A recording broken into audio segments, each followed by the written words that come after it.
If you're hearing this message, it means the board meeting is already scheduled, and my wife still thinks she's leaving me for a better man. I remember reading that line on my phone and just staring at it longer than I should have, because nothing about my life had ever prepared me for a moment where silence felt heavier than confrontation. My name is Daniel Carter, 41 years old, based in Chicago, Illinois, and up until recently, I thought I understood exactly how my marriage worked. Emily Carter and I had been together for 8 years, and from the outside, we looked stable enough. 2 steady incomes, a quiet home in a suburb where lawns were cut on Sundays and neighbors waved without asking questions. But stability is a strange word, because it can describe peace just as easily as it can describe something already breaking. It started with small things you don't argue about because they feel too minor to matter.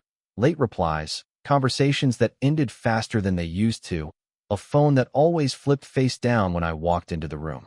I told myself it was stress, work pressure, life moving fast in ways we don't always notice. Then came Victor Lang. Emily mentioned his name like it didn't mean anything at first, just another executive at LangTech, a company I had heard of but never cared to look into too deeply. But the way she said his name changed over time. It carried weight, attention, expectation. She started comparing things without saying she was comparing them. His ambition, his lifestyle, his clarity. And somewhere in those quiet comparisons, I stopped being the center of my own marriage. I didn't confront her. That's not what I do. I observe. I listen. I wait. People think silence means weakness, but silence is just data when you know how to read it. I noticed the dinners she started taking after work, the business events I was never invited to, the way she stopped asking me about my day because she had already mentally left the conversation before it even started. And then one night, I saw the message that wasn't meant for me, just a preview on her unlocked phone while she stepped out of the room. Victor said the transition can be smooth if you're ready. That was the moment something inside me stopped reacting emotionally and started calculating instead. Not anger, not denial, just clarity.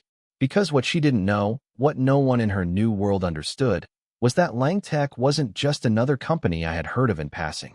Years ago, through structured holdings and quiet acquisitions, I had built a position in it that no one traced back to me anymore.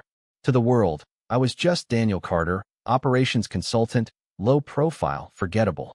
But inside the systems they were celebrating, I was still present, still connected, still watching. That night, I didn't argue. I didn't ask questions. I opened my laptop, reviewed documents I hadn't touched in months, and saw everything exactly where I left it. Emily thought she was stepping toward something better. Victor thought he was in control of the next move. Neither of them realized the board didn't belong to either of them yet. And by the time I closed my laptop, I already knew Monday morning wouldn't look like anything they were planning for. The strange part about clarity is that it does not feel like emotion at all. It feels like silence that finally learned how to speak. That morning in Chicago began like any other, with gray light pressing against the windows of my apartment and the distant sound of traffic moving like it had somewhere important to be. I sat at the kitchen table with a cup of coffee that had already gone cold, reviewing documents that most people would never look at twice, but I had learned long ago that truth hides in repetition. LangTech was structured cleanly on the surface, but beneath it were layers of ownership transfers, trust agreements, and dormant voting rights that had been activated years earlier and then left untouched.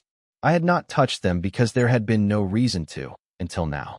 Emily was still asleep when I started reading through the internal reports, her schedule already shifting in ways she thought I would not notice. 2 evenings a week labeled as late strategy sessions, a conference invitation that repeated every other Friday, and a pattern that did not require imagination to interpret. I did not interrupt her when she woke up. I simply observed the way she moved through the apartment, phone already in hand, attention somewhere else entirely. She barely looked at me when she said she had an important meeting with Victor Lang later that morning. The name no longer carried surprise, only confirmation.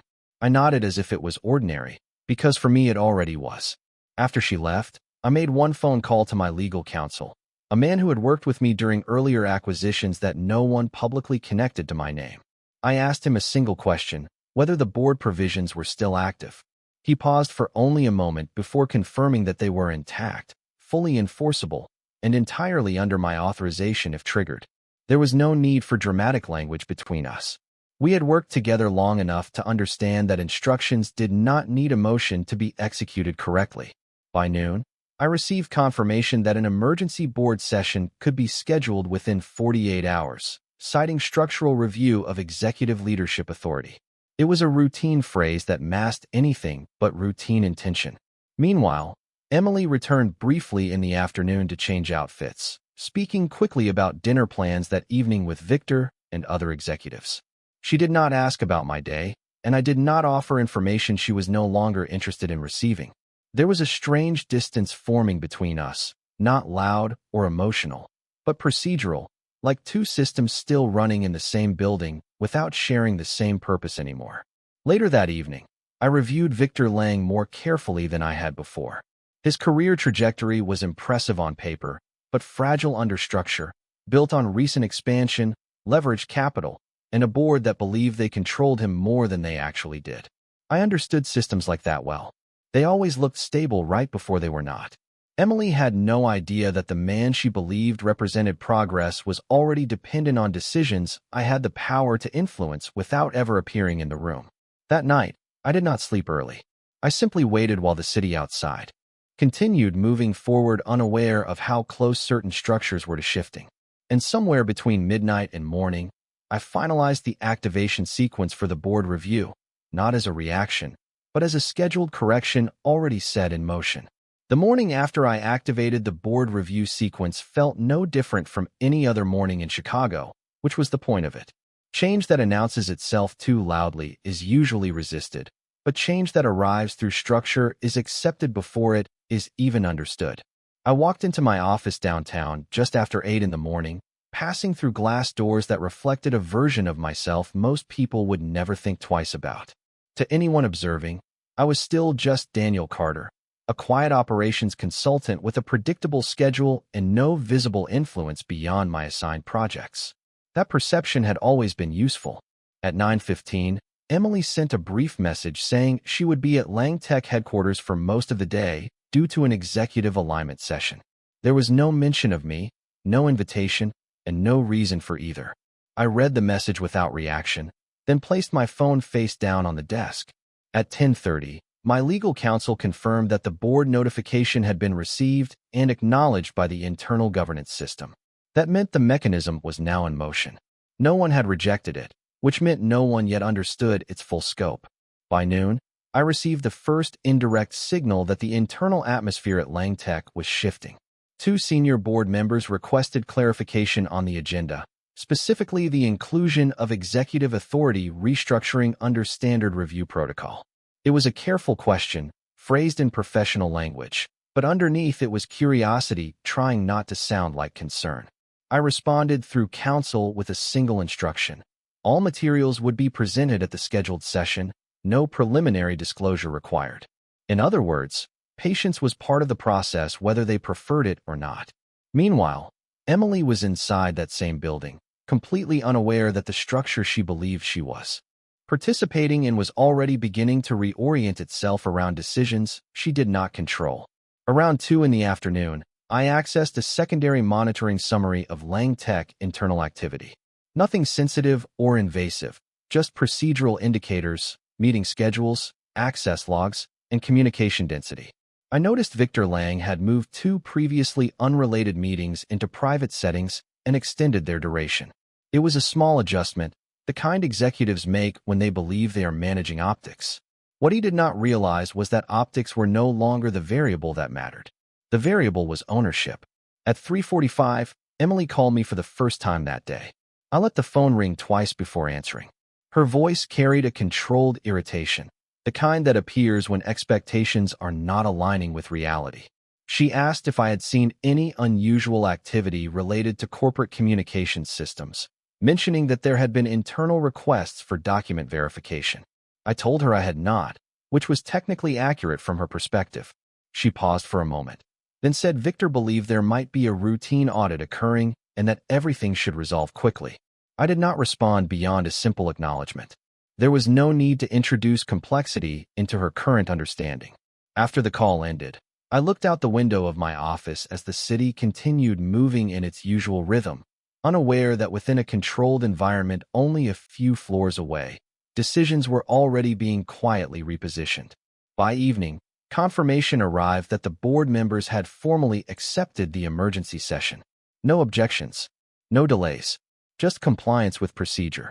I closed the document and leaned back in my chair, not satisfied or dissatisfied, just aware that events were now following their intended path without requiring further input from me. And for the first time since this began, I realized Emily was no longer standing on the edge of a decision she thought she understood.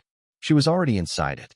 By the time the sun rose over Chicago that morning, I already knew the system inside LangTech was no longer operating under normal assumptions. It was not chaos, not yet, but it was the earliest stage of structural awareness when people begin to sense pressure without understanding its source. At 8:30, I reviewed a secondary update from legal counsel confirming that the board members had begun informal communication threads outside official channels. That detail mattered more than anything else, because informal communication is always the first sign that authority is being tested rather than followed. Emily was already inside LangTech headquarters when I saw the update. According to access logs, she had arrived at 7:52 in the morning, earlier than usual, which aligned with what she had told me the night before about a critical executive alignment meeting. What she did not know was that the agenda she believed she was attending had already been overwritten by a higher-level procedural motion. I did not correct her understanding when she left that morning. Correction creates resistance, and resistance creates noise. At 9:15, Victor Lang entered the building through the executive entrance with two senior advisors. His schedule had been adjusted overnight, which he likely interpreted as routine operational urgency. People in his position often mistake system movement for collaboration, when in reality it is often observation taking shape. I watched none of this in person, of course. Everything came through controlled summaries, access logs, and internal scheduling shifts routed through channels I had quietly maintained for years. At 10:05, Emily sent a brief message stating that discussions were running longer than expected and that she might be late returning home. There was no emotional tone in the message, only efficiency, as if she were already practicing a version of her life that did not include explanation. I responded with a single line acknowledging receipt. Nothing more was necessary. By 11:30, LangTech's internal legal department issued a preliminary request for clarification regarding the emergency board session scheduled for Monday morning. The language was careful, almost polite, but the intention behind it was unmistakable. They were attempting to understand whether this was procedural or personal. The answer, of course, was neither in the way they assumed. It was structural. At 12:15, I received confirmation that 3 additional board members had independently verified the legitimacy of the session and confirmed attendance. That was the turning point. Once attendance becomes certain, outcomes begin to narrow. Emily, meanwhile, remained inside a conference room on the 32nd floor, completely unaware that the meeting she was participating in was no longer the main event. According to internal movement data, Victor Lang left the room twice during the day, once for a private call and once for a closed-door discussion with legal counsel. Each movement indicated adjustment, not confidence. Adjustment is what people do when they sense the environment shifting but cannot identify why. At 1:47, I reviewed a consolidated report showing that LangTech's voting structure had been fully verified under dormant governance clauses that I had originally embedded years earlier during early-stage capital structuring. I remember signing those documents in a different context, at a different time, when control was theoretical rather than necessary. Now it was procedural reality. At 3 o'clock, Emily called again. This time her voice carried less certainty. She asked if I had heard anything about a potential leadership review. I told her I had not, which remained true from her limited perspective. She hesitated before speaking again, mentioning that Victor seemed unusually concerned and that several executives were suddenly reviewing compliance documents they had ignored for years. I listened without interruption. When she finished, there was a brief silence on the line, the kind that forms when two people realize they are no longer operating on the same level of information. I ended the call shortly after, not abruptly, just conclusively. By late afternoon, LangTech's internal system flagged the board session as fully confirmed, with agenda items locked and distributed. The final note indicated executive attendance mandatory.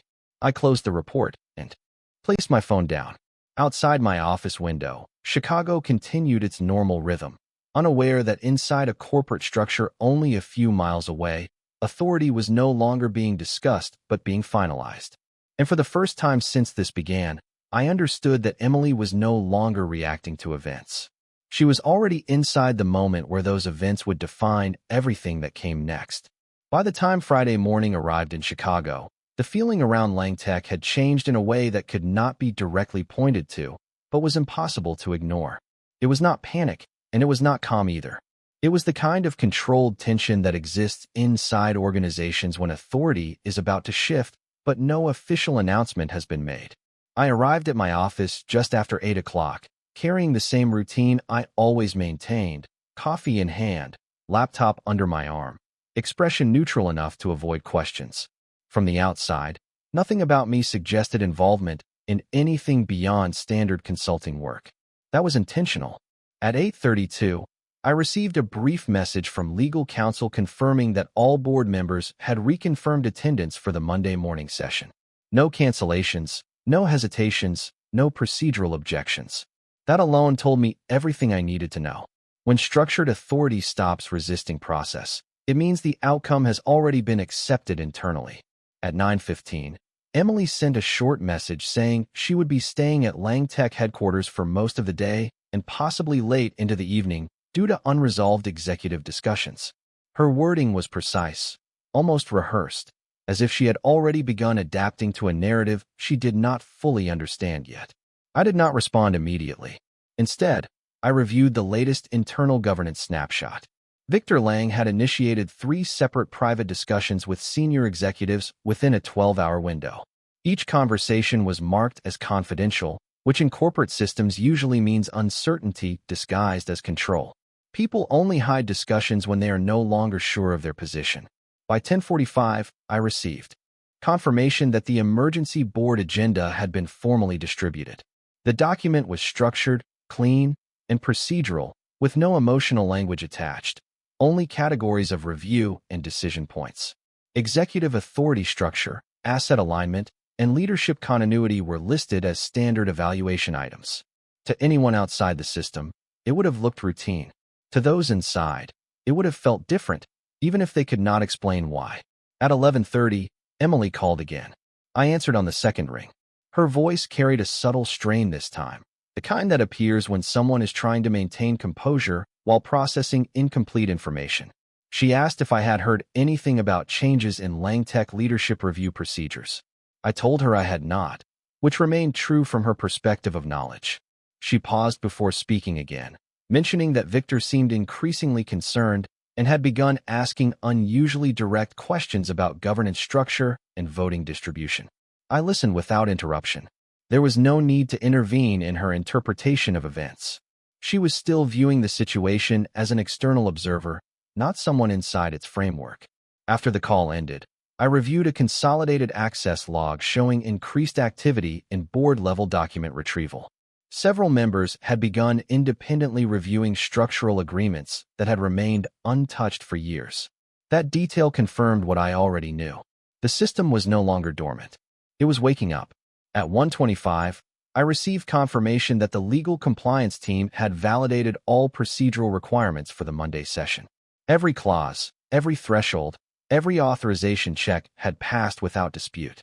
The structure was now fully operational. Emily remained at headquarters throughout the afternoon. According to movement data, she shifted between conference rooms and executive offices, but there was no indication she had been briefed on the full scope of the situation. Victor Lang held 2 additional closed-door meetings during that time. The first lasted 18 minutes. The second, nearly 40. Duration often reveals more than content in environments like this. Extended meetings usually indicate uncertainty being stretched rather than resolved. At 3:40, Emily sent a final message stating that she would likely return home later than expected and that things at the office were becoming complicated. There was no elaboration. There rarely is when people begin to sense they are no longer in control of the variables around them. I read the message once and placed the phone down. Outside my office window, Chicago remained unchanged, traffic moving in predictable patterns, pedestrians crossing streets without awareness of the structural decisions forming only a few miles away. By the end of the day, I received final confirmation that Monday morning was locked. No further changes possible. No procedural delays remaining. Everything had reached the point where only execution was left. I closed my laptop and sat back for a moment, not reflecting, not reacting, just acknowledging the completion of a sequence that had been in motion long before anyone else realized it had begun. And in that quiet moment, I understood that Emily was no longer participating in a developing situation. She was already standing inside its final version. By Saturday morning in Chicago, the atmosphere around LangTech had reached a state of quiet finality, the kind that exists right before a decision becomes irreversible. I arrived at my office slightly earlier than usual, not because anything required urgency, but because timing now mattered in a way it never had before. The sequence was already in motion, and all that remained was alignment between structure and execution. At 8:15, I received confirmation from legal counsel that the final board packet had been distributed overnight to all voting members. No questions had been raised. No objections had been filed. That detail mattered more than anything else, because silence in corporate governance is rarely neutral. It usually means acceptance without resistance. Emily was already at LangTech headquarters when I checked the access summary. She had arrived before 7:30, which was earlier than her usual schedule. According to the system logs, she had spent the first hour in a closed executive briefing room with Victor Lang and two senior managers. The session was labeled as strategic review, but there was no supporting agenda attached to it. That absence of documentation suggested improvisation, not planning. At 9:05, Emily called me again. Her voice was different this time, not emotional, not panicked, but compressed, as if every word had to pass through internal filtering before being spoken. She asked if I had any insight into why the board meeting had been accelerated and why certain leadership documents were being requested without explanation. I told her I had no additional information, maintaining the same controlled distance I had kept throughout the entire process. There was a pause before she spoke again, longer than usual. She mentioned that Victor seemed increasingly uncertain and had begun reaching out to external advisors who were not part of the standard legal chain. That behavior indicated instability, even if he believed it was strategic expansion. People often mistake escalation for control when they begin losing it. After the call ended, I reviewed the final authorization map. Every required participant had confirmed attendance. Every procedural threshold had been satisfied. There were no gaps left in the structure. By late morning, LangTech internal communications showed increased activity in document access requests from executive-level accounts. Board members were reviewing voting distribution frameworks with unusual intensity. That behavior is typical when individuals begin to understand that a vote is not symbolic but structural. Emily remained inside headquarters throughout the day. According to movement logs, she did not leave the executive floor once after her morning meeting. Victor Lang conducted 3 additional private sessions, each shorter than the last. That pattern usually indicates diminishing confidence rather than resolution. At 1:30 in the afternoon, I received a brief update confirming that the board chair had acknowledged the session agenda formally and circulated final attendance instructions. Everything was now locked. No further modifications were possible within the system. Emily sent one final message around 3 in the afternoon. She said things were becoming increasingly complicated inside the company and that leadership discussions were no longer following expected patterns. There was no request, no question, only observation. I read it once and placed the phone aside without response. At that point, communication was no longer a tool for clarification. It was only documentation of awareness lagging behind structure. By evening, the system status confirmed full procedural readiness. Every vote, every authorization, every governance clause had been validated and sealed. I remained at my desk for a long time after that, not working, not planning, just observing the final state of alignment between intention and execution. Outside, Chicago continued its normal rhythm, unaware that within a controlled corporate environment only a few miles away, the final stage of a structural correction had already been completed in principle. And for the first time since this began, there was nothing left to anticipate, because everything had already been decided before anyone inside the room believed the decision had started. By Sunday morning in Chicago, the city outside my office window looked unchanged, but the structure beneath everything I had been tracking was now fully stabilized. There was a strange stillness in the data feeds I was reviewing, not because activity had stopped, but because everything had aligned into final form. At 8:10 in the morning, I received confirmation from legal counsel that no further procedural updates were expected before the board session. All documents had been locked, distributed, and acknowledged by required parties. That meant nothing new would be introduced. Only interpretation remained. Emily had already been inside LangTech headquarters for nearly an hour when I checked the access summary. According to system logs, she had arrived early again, this time entering directly into a private executive conference room reserved for senior leadership review. Victor Lang was already there. Their session had been labeled as pre-meeting alignment, but there was no supporting documentation attached, which usually indicated last-minute attempts to consolidate narrative rather than structure. At 9:05, Emily sent a message that was shorter than any she had sent before. She said things inside the company felt increasingly formal, almost final, and that she could not explain why even routine conversations now felt like they were being documented for review. I read it without responding. There was nothing useful to add at that stage. By 10:30, internal board communications confirmed that final attendance confirmations had been re-verified once more. No one had withdrawn. No one had hesitated. That detail mattered because once commitment becomes repetitive, it stops being a decision and becomes inertia. At 11:15, Victor Lang initiated what appeared to be an emergency internal alignment session with select executives. The meeting lasted only 22 minutes according to logs, significantly shorter than his previous discussions. Short duration in that context usually signals two possibilities: either full agreement or loss of persuasive control. Given the sequence of prior events, only one of those interpretations made sense. Emily remained inside the same conference area throughout the morning. At 12:40, she called me again. Her voice carried something I had not heard before, not fear, not anger, but recognition forming slowly under pressure. She asked directly if I had any connection to the board restructuring process. The question itself marked a shift. It meant she was no longer looking at surface explanations. I told her I had no involvement she could currently identify, which was the only accurate answer she would understand in that moment. She did not respond immediately. Instead, there was a long pause, followed by a quieter question asking if I had ever been involved with LangTech in any capacity beyond consulting. I told her no further details were relevant to her current situation. That answer ended the conversation. At 1:45 in the afternoon, board members began arriving at LangTech headquarters in a staggered pattern. Access logs showed minimal conversation in common areas, which indicated that discussion was already happening internally before formal proceedings began. Emily and Victor were both present on the executive floor, according to location data, but not together at that moment.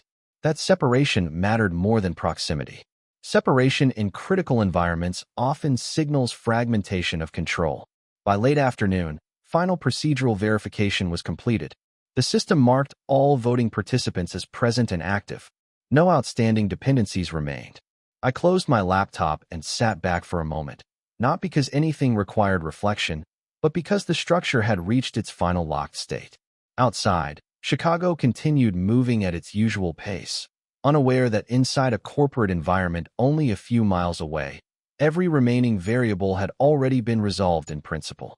And for the first time since I began observing this sequence, there was no uncertainty left to manage, only the moment where everyone else would finally understand what had already been decided long before they arrived in the room. Monday morning in Chicago arrived with the kind of quiet that does not belong to ordinary days.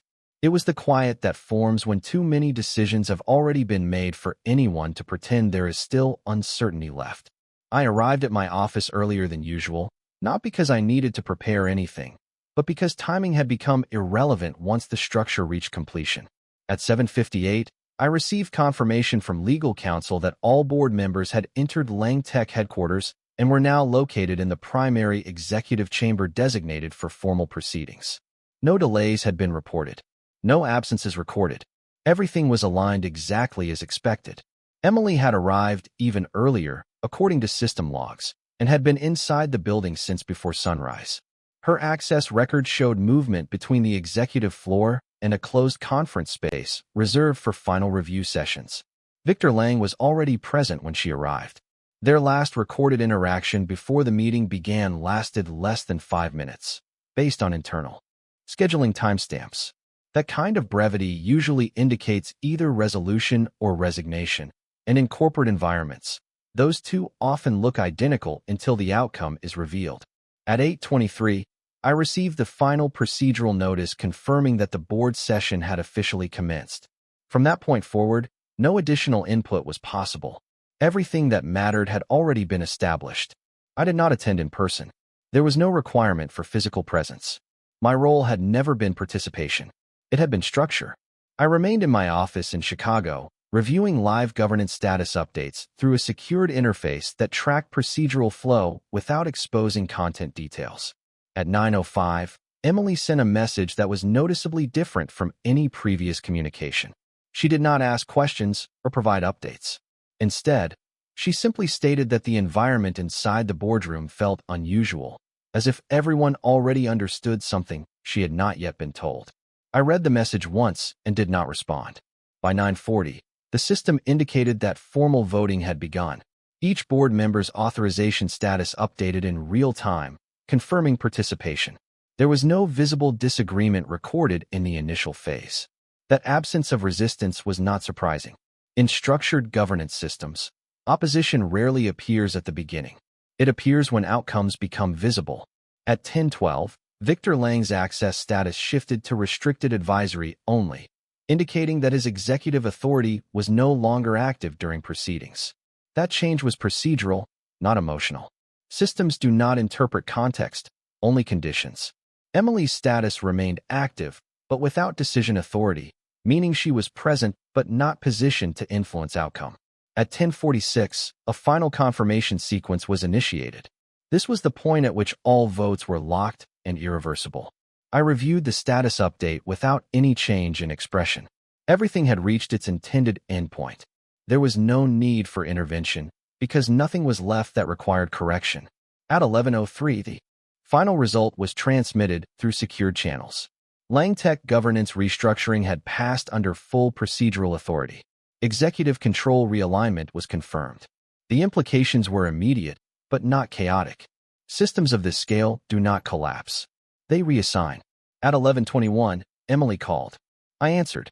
Her voice was quieter than before, stripped of assumption and replaced with something closer to understanding, forming too late to change anything. She asked what had just happened inside the company. I told her the process had completed as designed. There was a long silence on the line before she asked if I had known in advance. I did not answer directly. There was no need. The silence itself was sufficient explanation.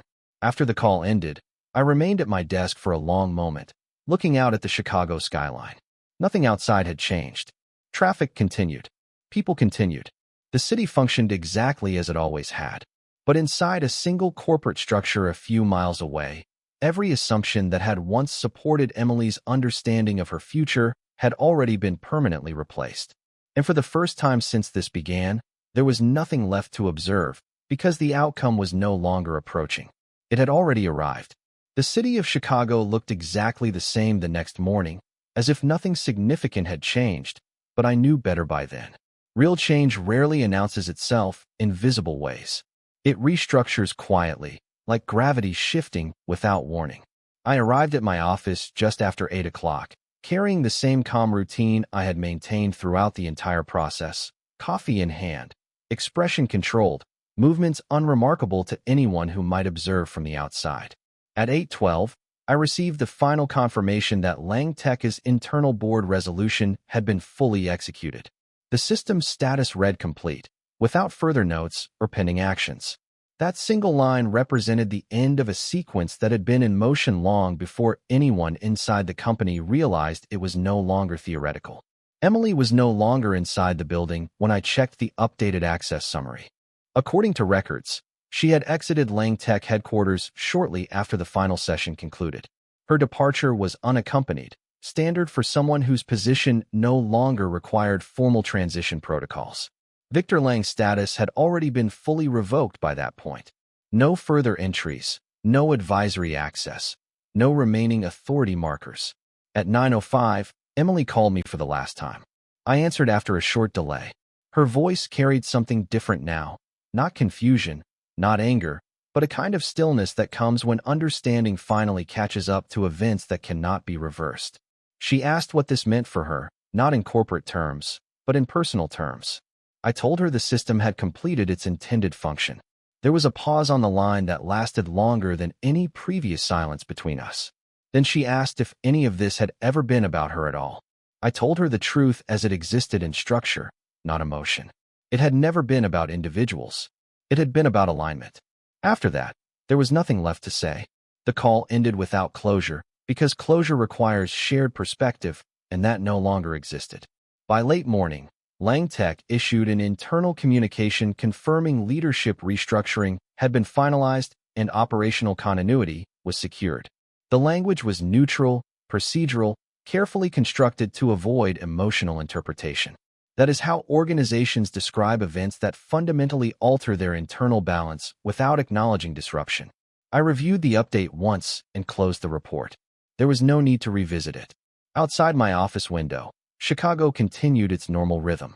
People moved through streets, traffic lights changed on schedule, buildings reflected daylight without awareness of anything that had occurred beneath corporate layers only a short distance away. At noon, I received a final message from legal counsel confirming that all governance transitions had been recorded and archived. No outstanding dependencies remained. Everything was closed. I leaned back in my chair and looked at the skyline for a long moment. There was no satisfaction in what had happened, and no regret either. Those concepts belong to situations where outcomes are still negotiable. This was not that kind of situation. This was completion.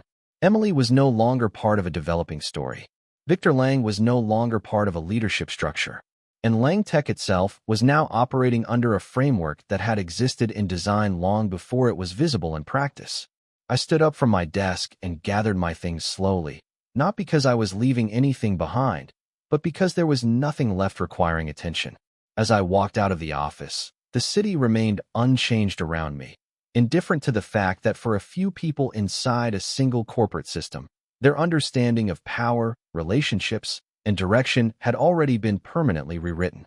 And in that quiet realization, I understood the final truth of everything that had happened. Nothing had been taken in a dramatic moment. It had simply been revealed all at once, after the structure had already decided the outcome long before anyone else was aware the decision process had even begun.